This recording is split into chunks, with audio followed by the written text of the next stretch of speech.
afternoon. My name is Monty Welch. I'm the contest director for Irwin Davis. We're out here with our 17th annual Wings of Victory Air Show. This air show, however, is held on our old flying site, which is about 3 miles south of our old flying site off of Road 102 in Woodland. And before I talk about the event, talk a little bit about my airplane here in front of me. This is a Dornier 335 push-pull twin-engine German fighter built right at the end of World War II. It was the fastest production propeller-driven airplane built during World War II. It's almost 500 miles an hour, which is quite fast for a prop-driven aircraft. It has retractable gear, flaps, and it flies really neat. It's a really neat airplane in the air. This club has been doing this Wings of Victory for 17 years now, and I've been doing all of them for 17 years. And we also have another event, which will be in October, a jet event, where we'll have at least 35 jet aircraft out here. That's in October, the second weekend in October, and that will be our 23rd or 24th year event, which I've been running that also for 23 years. That also is a great event. We also have hamburgers and hot dogs available, the same facilities that you see here for the Wings of Victory Air Show. So keep that one in mind for October. 104-inch wingspan. It's about 30 pounds. Runs a 36cc 4-cycle gas engine in it. Its overall length? Say again? The length? Length is about 95 inches. And how much you say it weighs? It weighs about 30 pounds. Yep.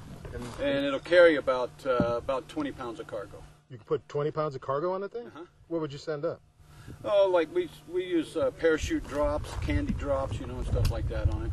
This club currently has about 125 members. We've had as high as 220, and we're slowly building back up again. Us losing our field in Woodland, the old field, cost us a lot of membership because a lot of folks quit when they found out we were going to lose the field. And now we got a nice, new, beautiful facility, 600-foot runway by 60-foot wide.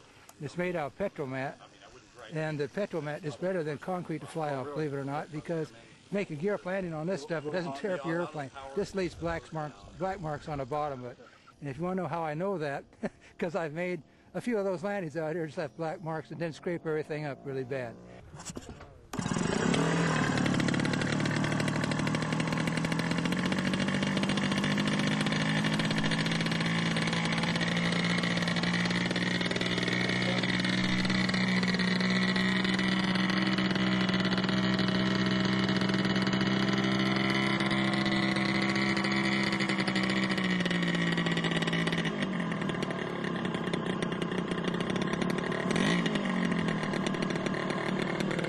This is a North American P-28 trainer plane that was used by the Navy and the Air Force, actually. And it's been flown by Keith and his son, or been flown by, actually, John, and his son Keith is the co-pilot here.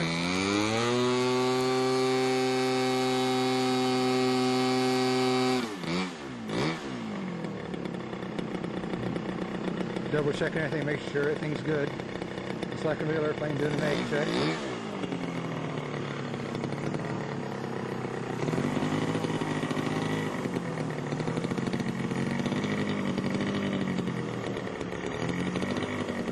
Taxis out towards the active runway. And North American T-28.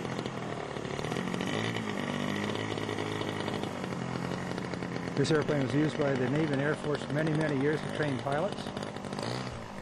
And it's still in use in some areas as actually a fighter bomber. They use it to against guerrilla insurgents throughout the world. Used in Vietnam. Now as a trainer, as a fighter bomber.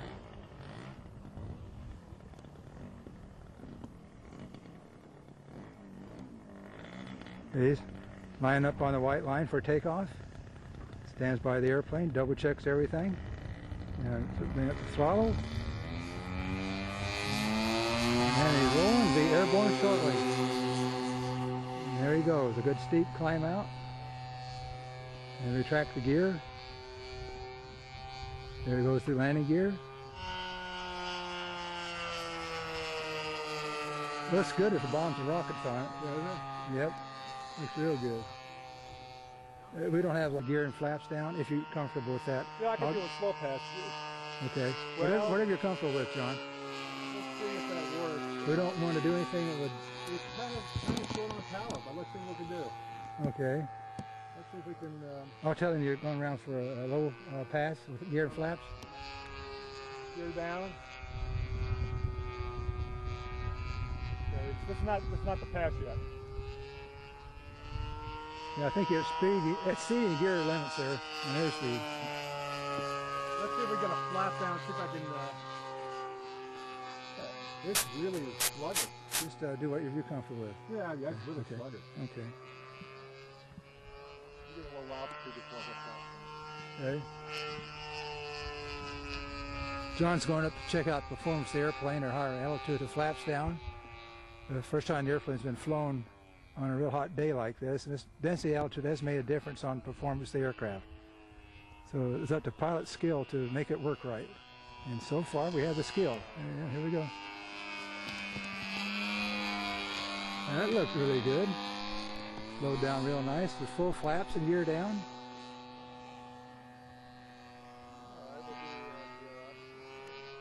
Are you able to come around for another one? Let me see if I can get a roll on this puppy. Oh, okay, sure. Get it down. All right. Coming in and see if we can do an aileron roll here. Here goes entry speed for a roll. That was a barrel roll. Yep. Oh, you want to do a barrel roll? Oh, good. That's what you wanted then. Yep. All right. That was a barrel roll, now aileron roll then.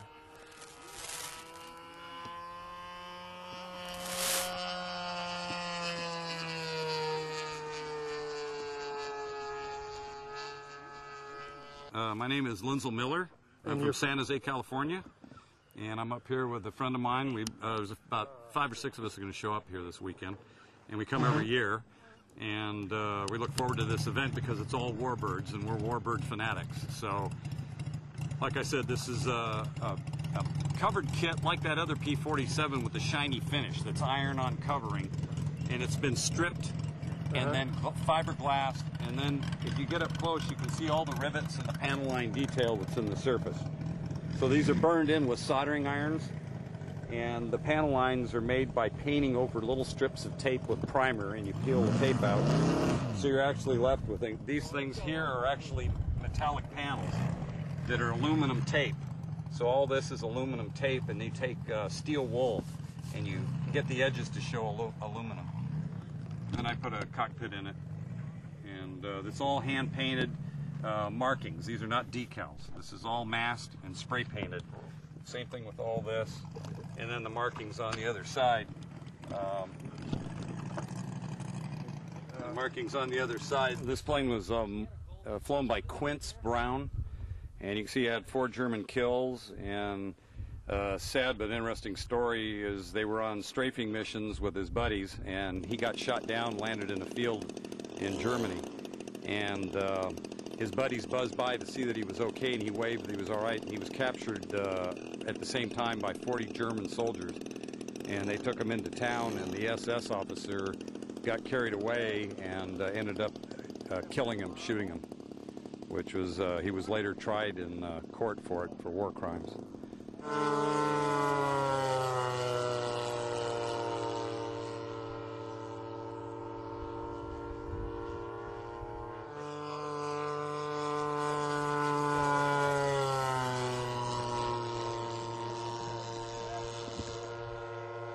This is a Lavochkin LA-7. It was produced later in the war. It started out, the first model was an LA-3, and they refined it to an LA-7. And this came out in about 1943. It was Russia's best fighter. Interesting enough, most of all of Russia's fighters were mostly wood, since they were short on other metal resources. So it was very fast, very maneuverable, and by all accounts, it outperformed the German Focke-Wulf airplanes. This particular model is a version that came from a kit from ESM that's been modified severely to enhance it a little bit to make a little more scale. Hi, my name's John. I come up from San Jose to fly here at Wings of Victory this weekend. This is a replica of a P-51D Mustang, a very famous World War II fighter. I've modeled this one after the mount that Major George Preddy flew during World War II in the European theater. At his height, he had 31 German kills in this airplane, which is, I think, was a record. He flew a short career of about 4 or 5 years, and ultimately the airplane and him met their demise on Christmas Day due to friendly fire. But it was a powerful airplane. This airplane's a 5.5 scale. Twin Mustang, that's two P-51s basically married to each other, called a P-82, developed right then in World War II. This is built and maintained and flown by Jim Williams. It's an extremely fast airplane. One engine would probably pull the airplane quite fine, but he has two in it to make sure it goes real fast, which it does. He had a lot of flights on it. It's built by North American Aviation. I'm Bob. I'm from Woodland. I belong to the Woodland Davis Model Club here, and I'm flying a P-47. It's made by Top Flight. It's a ARF, and it's got a Fuji 43 gas engine in it with breed tracks. Weighs approximately 22 pounds, and I got well over 35 flights on it.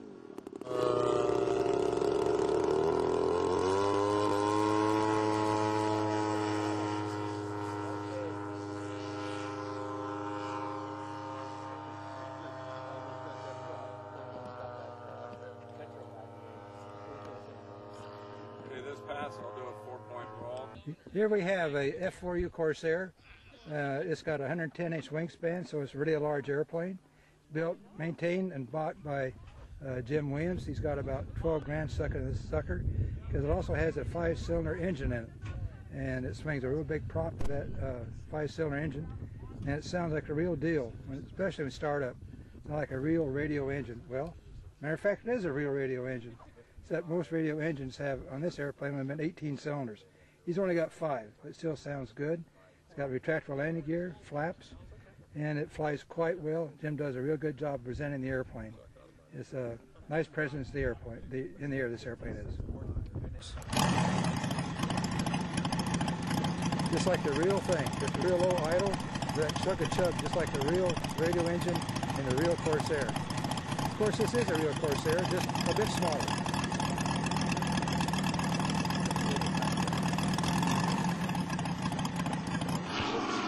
Corsair has a real 5-cylinder engine.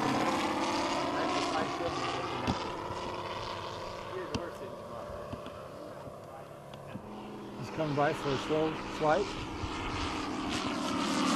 You can see the gear doors. It doesn't matter. The thing to worry about this time is to have the gear come down. Hear that engine wrapping up? Just like, there she goes. Listen to that.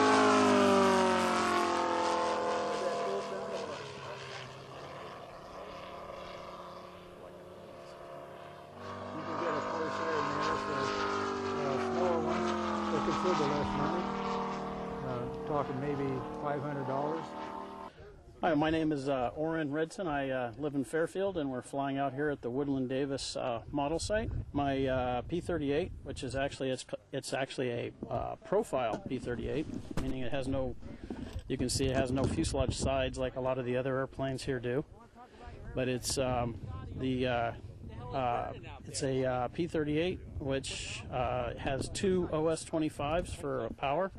Pulls it along pretty good, about 70 miles an hour, and it flies just like the real one, and it looks like the real one in flight, which is kind of neat. So it's actually modeled after a picture of an airplane I found in a model magazine. It has actually a lot of significant colors and everything else. So I don't know exactly what squadron it was from or anything else, but I do know it was modeled after that. That's what the red and even the nose art is from that. So, sorry, the nose art's falling apart. The other airplane over here is a T6. It's made by Great Plains, which is a model manufacturer. Has a OS-46 for power, and it's modeled after early World War II training squadron for the Navy, and it's had a hard life. Anyway, it still flies great, and we have fun with it. So there you go. This is the T-34 trainer. It was a transition for pilots going into the jets. They had to fly these and get proficient with flying these. There's 2 pilots, 1 instructor, and 1 student in the back. And it was used mainly for training the pilots to transition into the jets because they fly kind of like a jet. The later models were turbo prop engines. This is a reciprocating engine, which is internal combustion. The later ones were turbopropped, a lot faster, a lot more maneuverable. This is a top flight kit with a Sato gas, a 36cc engine in it. Very sweet plane. Okay, this is a Messerschmitt 262 German jet fighter developed right at the end of World War II. It was the first operational jet fighter ever. It had, unfortunately, a good history of shooting down a lot of our airplanes. This airplane is maintained by Monty Welch. It has 2 jet engines in it, 2 Wren 44 engines, retractable gear, and no flaps on this one though. So it lands really hot. So there you are. This is a North American F-86 F Sabre, built, flown, and maintained by Scotty Rowland from Vacaville. Today was the first flights on it, and he's had a real good success with it today. It didn't have hardly any problems. In fact, didn't have any problems with it today. Flies quite nice. This airplane fought in the Korean War. It had shot down 800 and some communist MiG-15s for a loss of about 80 some F-86s. So it has a real good kill ratio with the enemy jet fighters.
Why is it so windy?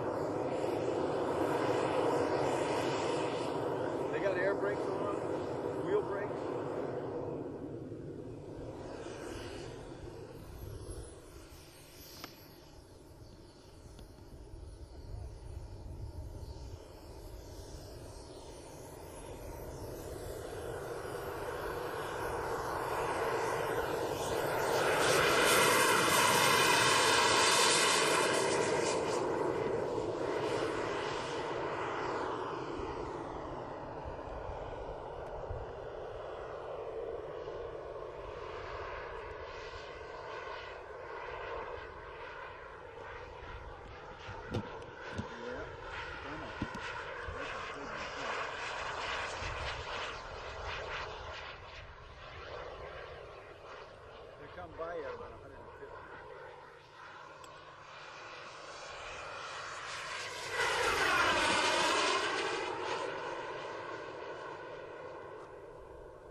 Dan Avila from Granite Bay, California. I've been flying models for since the 70s. The model here is a BVM F100 Sabre. This particular model is about 8.5 years old, 250 flights. The finish is like a Mylar finish to make it look like it's aluminum. Time to construct would be approximately 700-800 hours. It's been a good plane for me. I've been, like I said, been flying it for 7 to 8 years now. Really no problems with it. On my third engine and a bunch of set of tires. But it's won probably 150 awards over that period of time.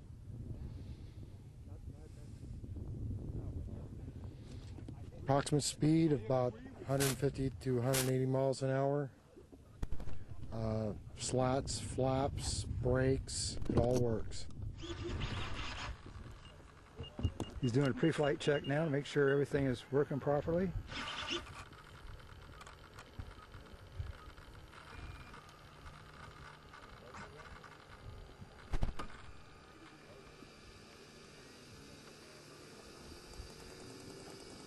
That's the engine starting up. It's got a system in it that does the monitor to the engine exhaust gas temperature, engine RPM. When it gets all those parameters correct, the engine will light up, fire off, and start to throttle up.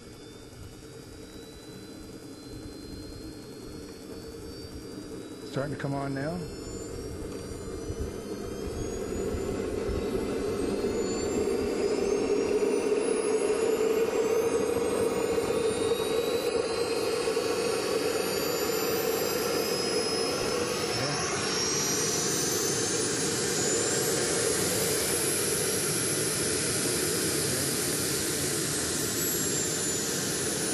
The fuel tank you see on top of the wing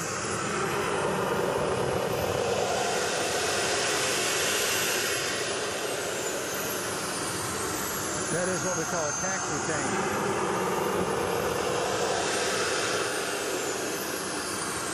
Because the airplane burns so much fuel, we don't have the most amount of air fuel in the airplane before you take off.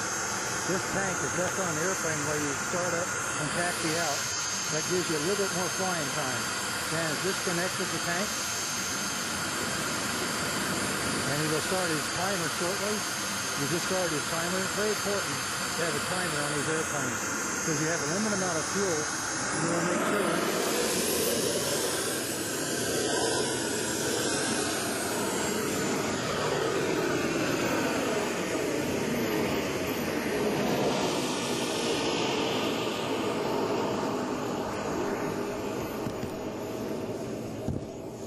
Dan is taxiing out to the active runway. He's going downwind now. He's going to get as much runway as he can because there's nothing more useless than a runway behind you when you're taking off. Doesn't do you any good. So you turn the airplane around and line up on the center line.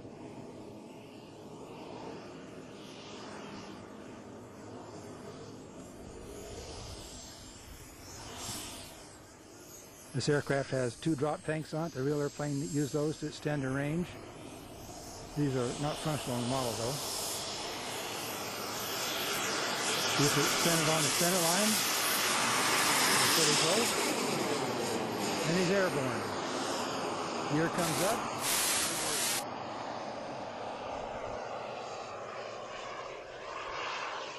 Feeling the airplane out, make sure everything's cool with it.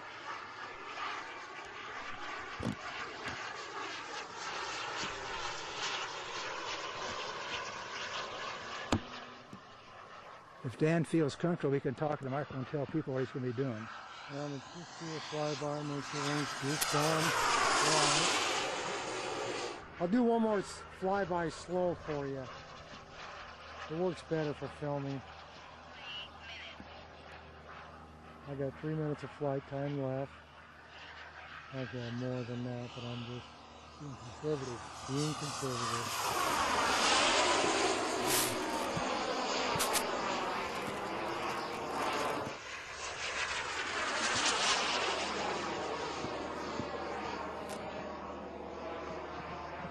I'm going to do a high-speed pass. estimated probably 150 miles an hour. I've been on it for a while.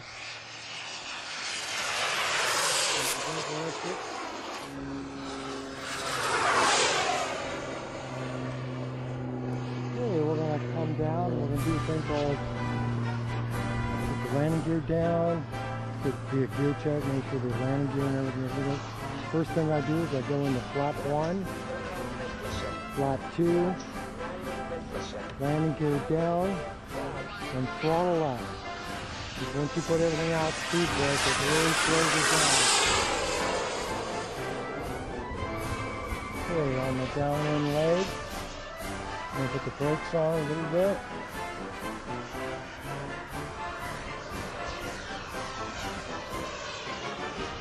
Okay. Let's put the throttle back.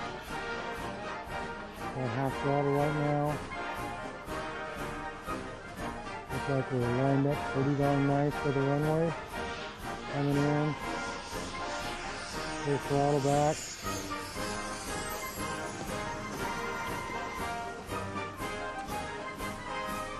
Beautiful, Dan. And didn't have to use the grass and brute for brakes either. The gentleman over here running our camera, nice fellow by the name of Rodney. He's wants to know why we're in this. Well, if you consider the expense and the possibility of losing the airplane in a crash, I guess we're all nuts. I don't know. It's just a love of flying. A lot of us like to build airplanes. This airplane started out as a box of wood and some fiberglass and glue. And it's a joy of building something that you create and make it fly and survive. And in doing so, you also test your piloting skills. So it's a love of aviation why we're here. Most pilots who you flying airliners start out in a hobby similar to this.